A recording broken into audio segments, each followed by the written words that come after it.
If you're finding yourself in the perpetual state of dating the same type of man but in different individuals, I'm here to help. Hi lovelies, my name is Brittany, and let's discuss why you might be attracting the same type of partner and how to get out of that cycle. During or after around the age of 25, you're probably going to start to ask yourself why a lot. You're going to start to ask yourself why. Why do you find yourself in certain situations? Why do you keep attracting certain type of people? Why is your life like this? And eventually, if you are stepping into being an accountable and emotionally intelligent, mature individual, you will find yourself, instead of pointing the finger, turning inwards and questioning yourself. And once you begin to do that, you'll begin to question the role that you play in your life and these dynamics that you find yourself in. And if you've made it there, congratulations, because that is a beautiful thing and the first step of taking control of your life. So when it comes to changing your type, the first thing that you want to do is begin to deeply question why you like the men or these individuals that you're dating. Why do you like them? Without pointing the finger and thinking too much about what they've done to you, begin to deeply analyze what this type of individual represents and symbolizes. If you find yourself constantly in dynamics where you're dating people that don't live close to you, begin to question if there's maybe a little bit of fear of intimacy or being close or having to be vulnerable and be seen. If you're finding yourself dating men that are never financially stable or maybe even don't have jobs, you might want to look at your own financial wounds or relationship with work and money. If you're finding you're one of those women that's always attracting men that are already in relationships, or you're finding that you're always attracted to men that are married, you might want to look at how you yourself are emotionally unavailable, just like the individuals that you're attracting. Next, it's finally to question what deeper needs and wounds of your own are these individuals trying to shed light on for you. After you've gone on this process of really digging deep and looking deep into yourself and why you keep attracting these type of individuals, then you'll be a little more ready to get a little more clear and specific on what you think you do need and what you think you do and would complement and what would be a more suitable match for you. Do not skip the first step of doing that work, because you cannot successfully support yourself and supply yourself with what you need without being accountable first, without giving that to yourself first, and without experiencing what that feels like from providing it for yourself.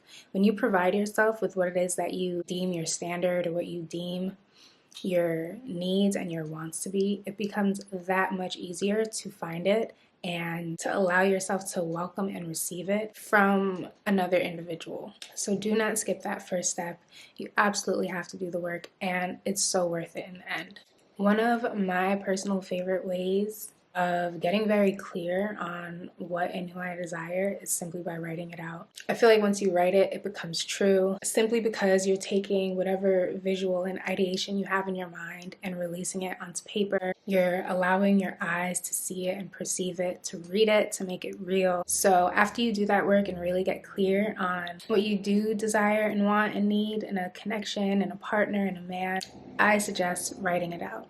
Equally as important as writing it out, I would say, is exposing yourself. You basically want to stray far away from any further fantasy or ideation, because chances are, if you find yourself constantly attracting the same type of individual, you're probably living in your head or in your feelings quite a bit. And what you really want to do is begin making your dating experience and just making sure your emotional wants and needs are genuinely realistic and rooted in something deeper than superficial wants and needs. A great way to make sure that these wants and needs are real, I would say, is to expose yourself. Once you're ready to, and you know that you've done the work, even if you're not ready to, consider dating. Just consider seeing what different types of people, with different type of friends, with different type of men, with different type of men that you're attracted to.